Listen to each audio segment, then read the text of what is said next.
Welcome to Healing Voices Project, where we share stories of addiction, grief, recovery, and courage. And also from people who work every day in the field of substance abuse who discuss their experiences and advice. I'm Mike Torville, your host. Thank you all for joining us.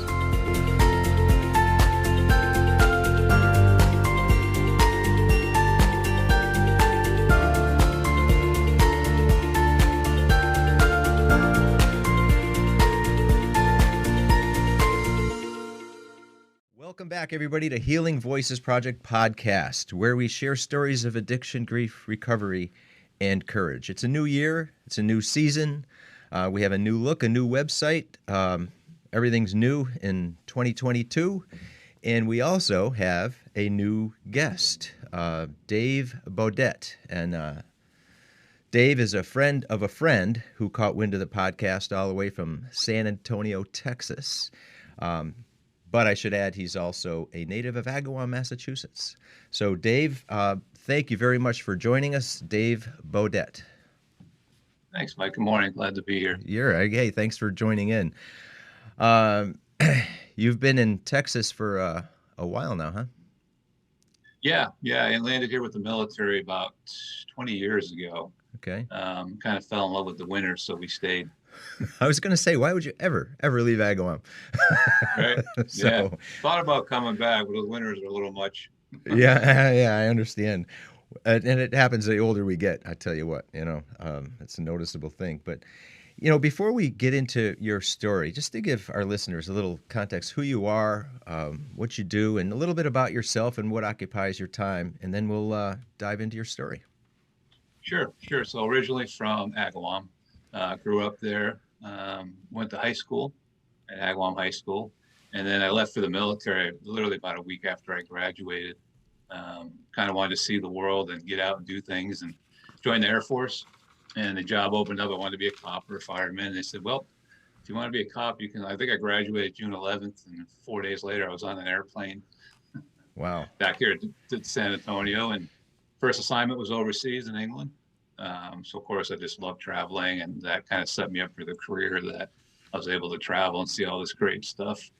And then ended up in San Antonio, my last assignment, and then kind of just retired here back in 2007.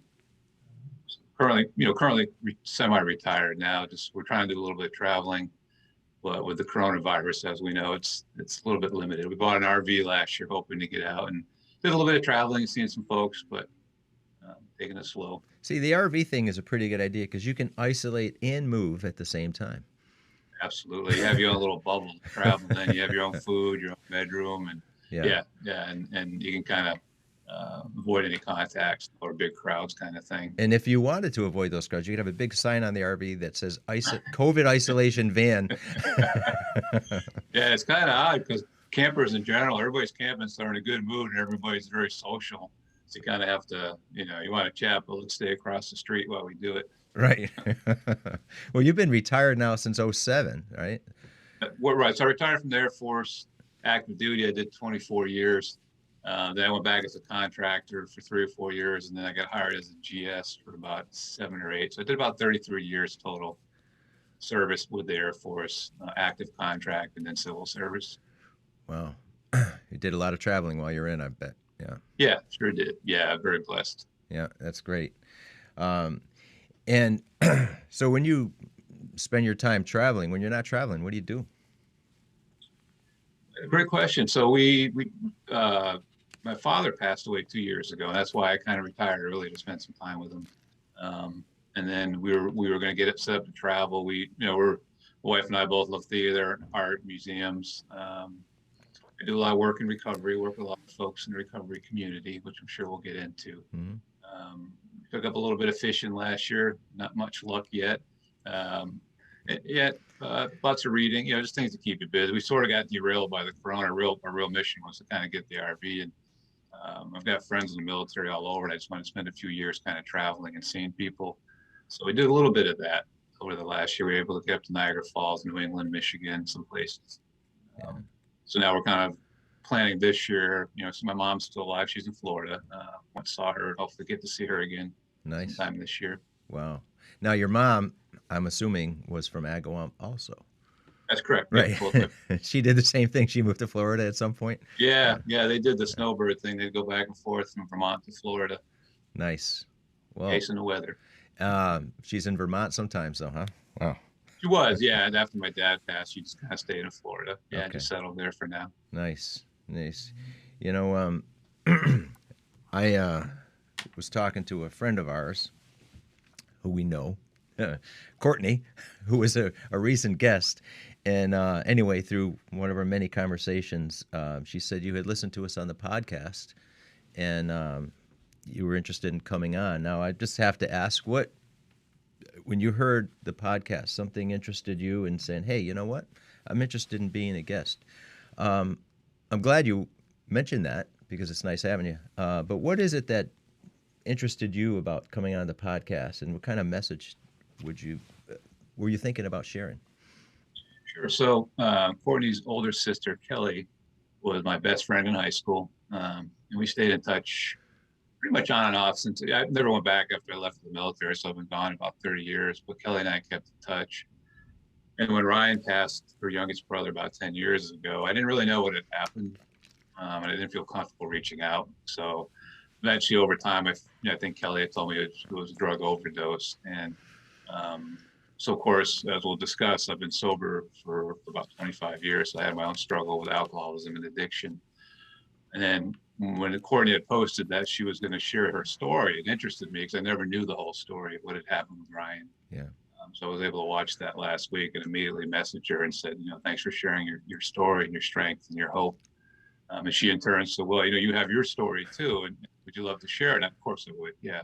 That's how this works is we try to, like one of your guests said the other day, if we can help one person, maybe fight this disease of alcoholism and addiction. Right. Yeah. So that's what I found a lot of the guests and people I've talked with and people in the book that we were talking about earlier, Voices from the Fallen, that has 8 different stories. But what I found very, not just common between everybody, but also a real intent purpose to help other people. And so many of them said, if my story, if my experiences and struggles can help other people, then I'm willing to put it out there anyway. And I appreciate you doing the same thing. So yeah, you were in the military very young. You just graduated. Less than a week later, you're on a plane out there. And how did things evolve that brought you to the issues that you began to have with drinking? Sure. So my first drink when I was about 8 years old, and it was my uncle. I was on my uncle's knee. We were up at the beach with family, and he had a glass of scotch, a little Dixie cup, and he gave me a sip, as they used to do. Yeah. In fact, I think when I was a baby, when I was teething, they would give me a whiskey. Shut you up and put you to back sleep, when that right? was okay. And I remember that the scotch was the most disgusting thing I ever tried, but boy, did I like how it felt. Right. Mhm. I was only 8. Wow. And then, sort of experimenting with alcohol and sneaking into beers here and there, as most teenagers do. Right. And then when I got in the military, I landed in England. Was my first assignment. At drinking age was 18. I had just turned 18 when I got there, so I was legal to drink. So it was pretty much game on. I could, and as I told you earlier, in Europe, if you can reach the bar, you can drink. I mean, it's just a way of life, and not generalizing. It just, it's the drinking is a big part of the culture.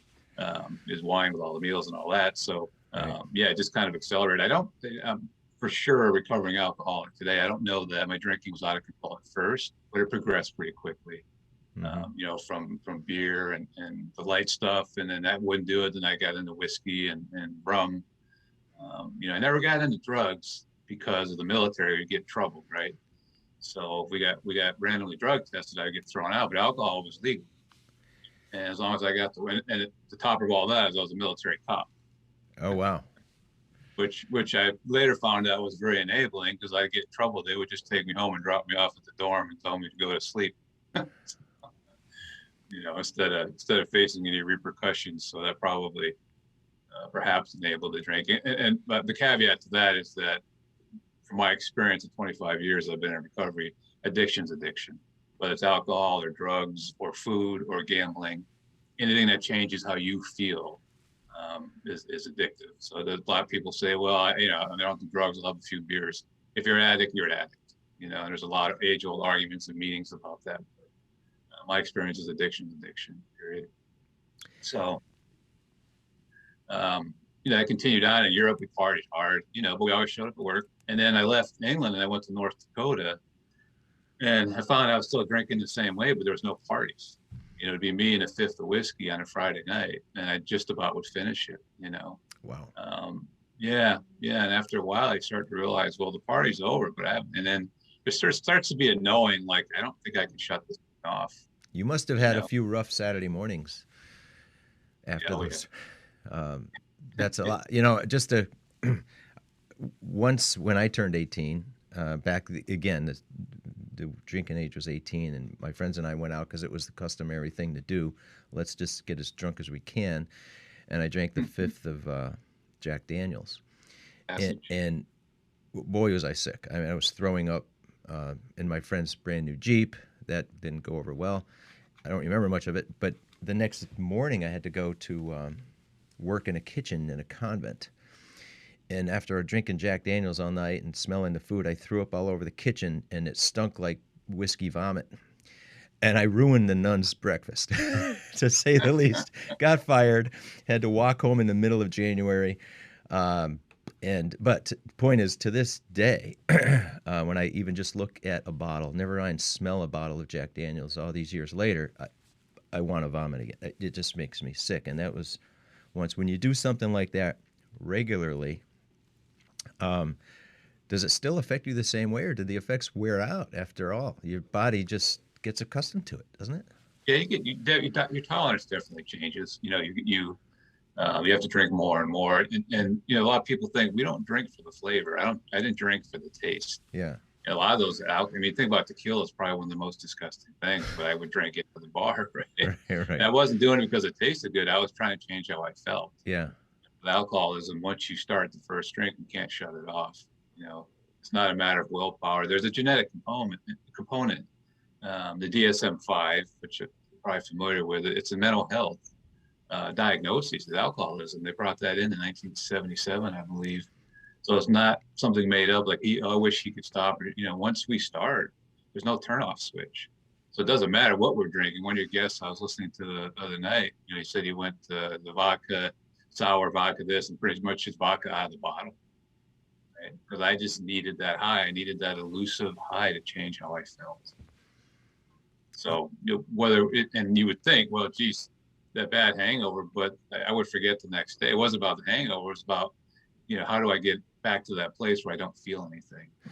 Yeah, and I think the quicker the effect too, right? Okay, beer might take a little while, but vodka, and you say this is getting the job done quicker, more efficient, as awful as it might taste, it didn't matter at the time, That's right. Yeah, and to your point about tolerance, a lot of the heroin overdoses that work with a lot of addicts in recovery is they'll stop to go to treatment or a halfway house, and so they'll be doing this amount, and then they'll stop, and then they'll go out, and they'll relapse with the same amount, but the tolerance of their bodies change, and that's where a lot of these overdoses come from. Right. They think they can do what they did before, and it's tragic, absolutely tragic. Right, and that happens all too frequently. Yeah. You're right. Now, you were drinking, and when you were drinking alone, at what point? Well, let me ask you this: you went on like this for a little while without recognizing it as a problem. At some point, it evolved to where you. How did you realize? Hey, wait a second! I think I have a problem and need to do something about it. Yeah, it's a great question. So I that was in North Dakota, drinking a lot, and I remember I started to get the shakes. Right, like I would go to get a cup of coffee, and your hand would shake. You're like, oh, what is that about? Because you're going through detox every day, basically. And then I knew I'd be planning the next drink. And then when people start to fall off, right? The people that you normally hang out with. And then a lot of the embarrassing things, you get up to a lot of behavior, driving drunk. I would drive drunk at night, or I'd go back and see if I could find a bottle somewhere and hide it in the house kind of thing. So part of me just knew, like, you can't stop this, and then waking up, you didn't know where you parked your truck the night before. Right, you'd wake up and you'd look out the curtain to make sure the vehicle was in the driveway, and that's scary. That's frightening. The stuff that actually goes on, on our roadways. With nothing good happens after dark. It's true. So I just kind of knew that I can't stop, and things started to change around me. My body was changing. Um, and the amazing part is when I did get sober, the people at work were just like, "You have a drinking problem?" I mean, they had no idea. When I went to them and said I'm going to get help, because I would take Tylenol and mouthwash in the morning, and I always make sure I was at work. I always did everything I had to do to show up. So I always presented that side, like, no matter what I have to do in the military, if you don't go to work, you go to jail. So make sure you show up and do what you're supposed to. But it kept progressing. And some people say, well, I could stop Monday morning, right, and not drink all week. So I was an instructor for a while, but I already knew Monday morning where I was going to drink Friday night. I already had that next drink planned. So I knew, but if I could get through to Friday, I could envision popping the cork on the whiskey and off we go. So I was able to white knuckle it for those 5 days. So we don't always drink every day, but we're planning the next one.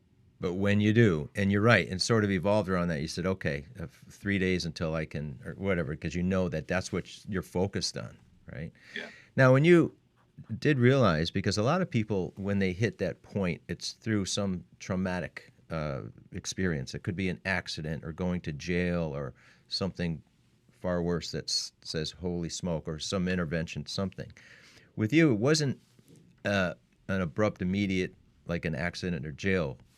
Or did you have some event that really sparked you into say, okay, this is knocking me over, I have to do something? So yeah, there was an event. Yeah, there was. So I went to Cuba. I was over there during the big immigration crisis back in the late '80s, and over there that's when we had all the migrants in the camps, had the big uprising in Panama, and all the stuff was going on. And we were drinking over there. You could buy Bacardi, it was like $3 a bottle, kind of thing, and it was insane the amount we drank. And there I knew I started to feel just different, like, okay. So I got back, and I told a friend of mine, I said, I think I need help, and I don't. So on top of all that, I was a missile cop. I worked around nuclear missiles as a cop. Ooh. It's frightening, right? Yeah. And never went to work drunk, not that mattered. And then so he had mentioned going to a 12-step program. So I tried some of that for a little while, but it just wasn't there yet. And all that accumulated in July of '96. There's a party on base. I don't remember all of it, but I grabbed my keys. I drove home, and the cops chased me. We ended up with a high-speed chase on base. I outran the police and parked the car. And I hid out in the dorm. And a couple hours later, I headed back to the dorm, and they knew where I lived. I don't know how they figured it out, but they were waiting there with guns drawn. Arrested me at the dorm, and to make things worse, I had guns in the dorm room, which you're not supposed to have. And all this, I'm a police officer, remember? So I'm in handcuffs at 5 a.m, about 4 times over the legal limit. You were still drunk. Yeah. Yeah. And that was kind of the beginning of the end. I think I drank one more time after that. I kind of sobered me up for a few weeks. And but I knew then this is it, I'll finish that part of it. So a few weeks went by, and I dodged the bullet. I was, my commander let me stay in. I was 10 years in the military. I said, well, they're going to throw me out. I'm done. And at that point, I figured I was just going to die from this thing. I would just ride off in the sunset in my 30s. At some point, the alcohol was going to, I didn't have any clue there was another way other than just going to die from this. And I was in my dorm room. So anyway, the commander said, hey, we're going to charge you, DUI, this and that, may lose your badge, etc. And I had to go in the following day to get my punishment. So I was sitting in my dorm room, and it was that moment, what alcoholics call that moment of clarity. I had a 357 in the drawer next to me. And I said, well, I could pull that out and just end this here. Because I didn't feel anything. I was just so lonely and desperate and empty. And you saw no way out, right? No. And then part of me is like, you know what? And so they had lost sight of me during the chase, and they had changed their statements. And one of my mentors was like, you can beat this. You can literally walk in and they have to throw this whole case out because they screwed up the police report. And I had that information, but something that night just said, dude, if you don't go in and get honest and say, this is what's going on, you're never going to beat this. And then a very good friend of mine stopped over, and we talked. And so I went in the next day. I said, yeah, I did it. I own it. I got to get help. And so they took it. I mean, it hit me pretty good. I got to stay in and had extra duty and suspended bus and all that kind of stuff. And then I called some of my friends in the 12-step program, and I never looked back after that. That was July 28th of 1996. So that last drink, so I say that. So I got that following Saturday was my last drink, because now I'm like, okay, I get to stay in the military. And I was in the dorm by myself. I had a couple of drinks, and I walked in the bathroom, looked in the mirror, and it was just like looking at a skeleton. I was just empty. I didn't want to drink, and I didn't want to be sober. And I didn't know. I just wanted to crawl out of my skin, because I didn't want to do this anymore, but I didn't know what else to do. And that's when some guys came by and sat with me.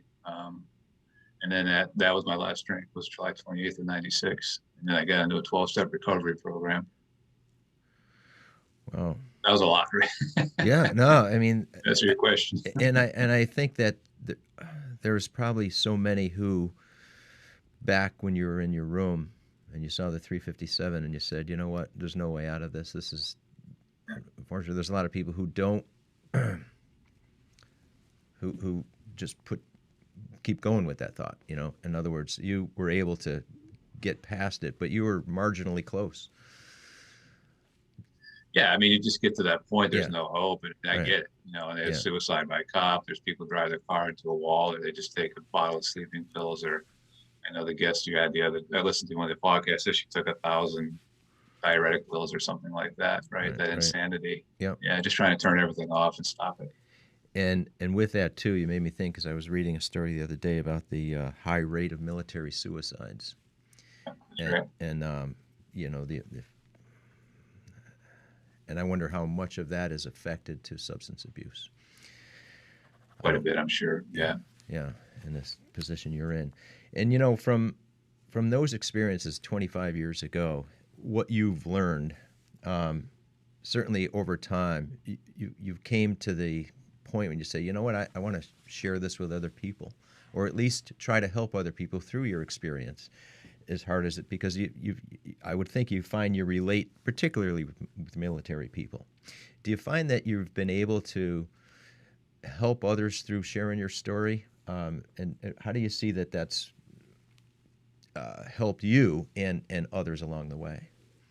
Absolutely. Yeah. So it's nobody understands what we go through with people like us, right? We have this what we call terminal uniqueness. I'm the only one that's feeling this, and you don't understand. For example, if you had cancer and you went to treatment, I could empathize with you, but I have no idea what that's like. And so, well, Mike, that's horrible, but I don't know what Mike went through, Mm-hmm. right? Yeah. But when you're an addict or an alcoholic, only somebody else that's feeling what you're feeling, and has a, you know, again, it's not a lack of willpower. It's an allergy to alcohol. There's a mental obsession that we can't turn off, and there's that physical allergy that once I take a drink, I won't stop. You know, there's no shut off for me. It's not that I can or don't want to, I just can't. And other alcoholics get that, or addicts. And when we talk to each other, whether it be meetings, whatever recovery program people choose, there's a lot of strength in that. It's kind of like people go to church and they all worship together. When we're able to do that and share with others, it holds us up, and it helps us kind of be where we need to be. Yeah. Yeah, and and I'm glad you're here sharing this too, because you know you could just reach hopefully a audience that's not local. Do you speak at groups often, or Yeah. yeah, Yeah, I speak at some of the recovery groups. I work with, currently have a bunch of folks I work with, you know, with a 12-step program. And yeah, there's a lot of value in the group dynamic when we can talk about things, and you can say, geez, I relate, I was there. I don't feel so lonely or unique, or, you know. And of course, if you heard about the 12-step programs, there's a lot of healing that goes on, and kind of getting through that. And an example, my father passed 2 years ago from cancer, and it was the hardest thing I went through in sobriety. Yeah, the mesothelioma he got from the Navy years ago, and fortunately was able to be by his side and holding his hand when he took his last breath. And that's terrifying and beautiful, right? But I did that sober. But going out there, my mom had called and said, hey, you know, I think it's time, because they were in Florida. And so we knew my sister was coming in from New England. This was it. I was terrified, you know, and the people in my recovery circle said, well, you know, I've been through this. Here's what it looks like. You know, here's what I did. Here's what to expect. And I went in with that sort of borrowed courage. Some people call it God and skin. People put their arms around you and say, hey, you're going to be okay. And I was able to do that walk with my father, you know, dignified walk with him on his last, you know, time with us on this journey, and do it sober. You know, I went to Iraq and Kuwait for quite a while. The Gulf War and Operation Iraqi Freedom, I came back with PTSD. But I did it sober. I didn't have to drink over it. Yeah, I found other people like, well, here's what we do, maybe get some counseling and show up and let's talk about it. And like the VA has groups for folks. So you can do anything you want sober with support, right? Mm-hmm. But my thinking doesn't overcome my thinking. And what that means is I can't think my way out of a problem. I have to have that outside influence, somebody that I respect that's walked the walk that can walk with me. Well, we've often said you're not going to go through recovery alone. Right. It's your chances of success are pretty slim, and there's very few that would. And it sounds like the experience is sad and as difficult as some might be with your dad, but you were able to share that experience sober. You're able to remember it and have, like you said, the mixed feelings about. And I was the same because I was with my dad when he passed. It's sad, but it's also a wonderful thing. You wouldn't want to have it any other way. There's no higher honor than to be with somebody in that part of their journey. My sister said that, and I believe it. Right. And if I was drinking, I wouldn't have been there. I would show up drunk, completely right. inappropriate. Right. And your life now, and I was thinking about this, is your life now, 25 years later. Look at you're traveling, enjoying retirement, and having a wonderful life and relationships with family and friends. And but back when you were in your dorm room, and you didn't see any possibility of that type of life, how do you tell somebody who's in the depths that, hey, it sounds cliche-ish and it sounds a little too obvious. Hey, your life can change. How do you really get somebody to look at you and say, I don't think so? When they say, no, this is it. How do you are living proof of that. You have a wonderful life that you at the time did not see at all as a possibility. How do you get somebody past that? I think, for us, for fellow addicts and alcoholics, is to share our story. When you can sit down, and so when I first sat down with some folks and they were talking about alcoholism, recovering alcoholics, and I felt like there was this hole in me that they could see right through me. Like, how do they know all this? Like I felt so vulnerable, but to be able to sit with them, say there's hope, and a lot of times we share our story and say, look, I was there and here's what I did, because really, 90% of people don't stay in recovery, right? That the numbers are staggering. Maybe 10% will actually stay sober. There's a worldwide statistic that every 18 minutes somebody dies from alcoholism or addiction around the world. So why you and I are in here today, we'll probably lose 2 people to this disease, right? So it's that serious. So to be able to sit and say, hey, look, there's a way out. You won't come with me and spend time and talk to them. And it's just the healing that goes on, kind of like you and I could probably talk about losing our dads being there, and we instantly have a common bond over that, right? Yeah. We both have a shared experience, and you and I could probably share tears and understand each other. That's where he gets into another topic of the family dynamic. The families don't understand what we're going through. They want to, but your family can drop you off the treatment. You're going to walk out the back door. Yeah. Until an alcoholic's ready or an addict, they're not going to sober up. It takes what we call a bottom, and it's frustrating. It's a family disease, like Courtney had said when she was on it. The family's just sort of doing everything they can, from locking people up to moving you to a hotel. But until the person's ready, there's nothing you can do. And there are programs for the families too. There's a couple of 12 steps for the kids and the wives, and mom and dad, that kind of stuff. Yeah, and to ask an obvious question, and believe me, and with all the people we've spoken with and interviewed and had as a guest, and with the book, I know there's not an easy answer. But how in the world, and it's so frustrating, you said, with 90% of the people who just don't come out of it or stay or remain sober for any duration, and you think about people who've gone into rehab in and out dozens and dozens of times. And there isn't a magic answer. Nobody has that magic answer. But and I think that's partly why we share these stories, partly why those stories are in the book, because I can't relate to certain people, and I know that. Hearing your story, your voice, and this is why we're doing this, because, and with a diverse group of people, again, we say it affects anybody and everybody. There's hardly any family that it can be found who's not affected by this somehow. It's just everybody's got an uncle or an aunt or a niece or a nephew or somebody. Uncle Bill drinks too much at Christmas. Yeah, or a child and they're at a loss as to how to get this person. I mentioned this in another podcast, but we had my aunt, and did an intervention. This is 15, 20 years ago. And it wasn't received well or just dismissed as like, you guys all have the problem. I don't have the problem. But until, and I guess what's making me think about this, until the person's ready, and I'm just rambling about this, but it's going, how does a person become ready? And you say, well, until they're ready, they're just not going to stop. And you can do everything you can do to, knock sense into somebody, but it's up to that person.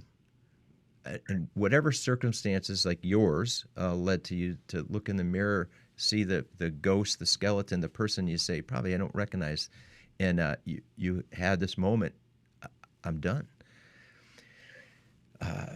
It's wildly frustrating, I'm sure, for parents, especially with children who have their lives ahead of them, and they see this downward spiral, and they just exasperated at their inability to stop it. Yeah, I think a couple things. I think families mean well. I read one of the stories on your site, and somebody had passed away, and the uncle, the brother showed up, and it's like, well, why don't you ask for help? Why don't you call us? And it's like, and the wife had said, well, I don't want to embarrass the kids. Well, now he's dead. Well, sorry, but you couldn't do anything anyway. You can lock people up, but guess what? The day they get out, they're going to go pick up the drug or the drink because they haven't made that decision yet. And it's unfortunate. And so a lot of this is sharing, trying to catch people at their, I won't say the worst, but just letting them know there's resources out there when you feel bad enough, or you get to that bottom, as we call it, there is a way out. There's lots of different recovery programs you can get into. They're trying to force them in. Interventions hardly ever work. That's just my experience. And I've been to a lot of funerals, man. I've been to a lot of funerals in the 25 years. I know a lot of people die with needles in their arms, or I've been to the hospital where the cirrhosis is so bad, the liver's sticking out of their side. And guess what? The first thing they do when they leave is pick up a drink. Then another young lady that was in intensive care, and she was asking folks to sneak some wine into her, right? And people say, well, Jesus, you're dying. I don't understand it. Well, it's not, it's all we know. I don't have the ability when I'm drinking. So I drank for a lot of years, right? And if anything, so I was the guy at the funeral that was pouring over the whiskey saying, let's pour one out for the homie instead of actually grieving. I was always had the inappropriate reaction, what they call emotional sobriety. So as I drank more and more, so I'm in my late 20s, but emotionally, I'm probably about 12 because I don't know how to deal with stuff because I always drank or take drugs to change how I feel. And then, so how do you stop that? And then when you get that person recovered, you take away the drink or the drug and lock them up. It's very confusing. Now you're a week or two without having a drink. I have these emotions I haven't dealt with in 20 years and don't know how to deal with. My family's over here yelling at me that I'm just a loser. I'm not doing the right thing. Not mine, but, just in general. And so a lot of times I just pick back up. Like, I don't know how to navigate out of this. I don't understand why I feel this way. I was about a month sober and in my dorm room, and Oprah came on, and I started bawling like a baby, right, over this Oprah show. And obviously it wasn't about the show. I probably had about 20 years of grief built up, and whatever came, it just all came out. Yeah. And I guess I needed to grieve. I was starting to learn how to deal with emotions, or at least feel them. Yeah. You never know, and you wouldn't have ever thought, gee, this Oprah thing's just breaking me down. And I think with the stories that people share, and it could be at the meetings, and you're right, you never know when that one story is going to give that epiphany to somebody. That one story, maybe the 5th time or the 55th time that they hear it, but at least it happened. So you still have to give that effort to say, hey, you know what? It's the right day, it's the right time, it's the right story I relate to. In your case, it was Oprah, but you couldn't have predicted that. You had no idea. But sometimes you hold in this grief, this resentment, all that, and it just comes out when least expected. But we don't know how to let it out. They say emotional sobriety is having the proper reaction to the situation. Mm-hmm. And anybody that knows an alcoholic or addict, we always have the wrong reaction because we don't know. And you don't know what you don't know, right? Because you don't know. Right. Yeah. Like I said, I can't think my way out of my own thinking. Yeah. People that are in recovery that can say, hey, why don't you try this? Here's my experience. And to your question earlier, the reason we share our stories, that's a force multiplier. maybe if I help somebody, that he or she can help somebody, we can collectively, try to make this thing grow. And we have. There's millions of people that are in recovery. It's not all doom and gloom. Yeah. There's a lot more that need it, obviously. Yeah. And look, uh, speaking of funerals earlier, yours could have been one of those funerals 25 years ago, right? And you think, if how would that have affected your parents at the time? Well, of course, it would have devastated them, traumatized your family, devastated a lot of people, and changed their lives forever.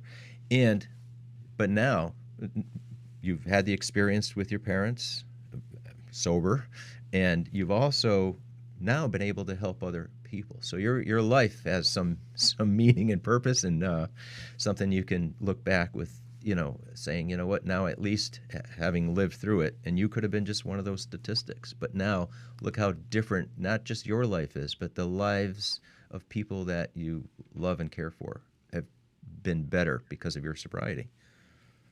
Right. Yeah. Yeah, and and to help other people, and then to see them change and their families maybe come back together. Maybe they don't get divorced, and maybe I work with literally hundreds of people, being in recovery in the 12-step program, and the kids all of a sudden start loving mom and dad more and showing up, and the mom or dad's at the birthday party, they're at the Christmas table, not drunk. Yeah. I mean, obviously, but to see the families and the healing that goes on, it's incredible. It's a Yeah. miracle. And somebody once said, "What's the meaning of life?" They'd asked me that about 10 years ago, and I thought about it for a while, and then somebody else in the room would say, "Well, I think it's to help other people." I said, "You know what? I'm going to hang on to that. That's probably what it is. Maybe it's about us lifting each other up when we can." Well, if you think about it, it's hard to find a better purpose. It's a challenge to try to top that one. It's true. So, but it's worth a try. Um, well, Dave, yeah, I really appreciate you sharing your story, and I think yours, like in the book, yours could have been one that's written again to help people, and I'd love to have you back because I think it's always worth saying again, because you don't. And it might be sometimes the same person, the same story, but months later it hits somebody. And it just, because they're ready. So we just keep going. We just keep going, and we just keep going, Well, any parting words before we go, or anything that... Yeah, I would say, yes, thanks for having me on, Mike. I Yeah. appreciate that, and what you're doing with the podcast and the movie, the books. And like you said, if we can help one person, I would just say, if you're out there and you hear this, there's help. Get a hold of the show or contact me. I'm happy to talk to you. There's all kinds of numbers online. I say the phone book, but that's old school. But there's numbers to call. But there is help, and you don't have to do this alone. And to the families, there's help for the families too. I know the families mean well, but collectively, there is help out there when the person's ready. If you are that person, reach out, because there are people like myself who want to help you and want to see you turn your life around and not go in the other direction. Yeah. Right. So you can prosper and just have a great life. Yeah. Yeah. Well, Dave, you're a great example of how somebody can turn their life around. So, thank you. Well, that's the wraps up our first episode of this new season in 2022. Dave, again, thank you very much for joining us, and everybody will see you real soon. Thank you.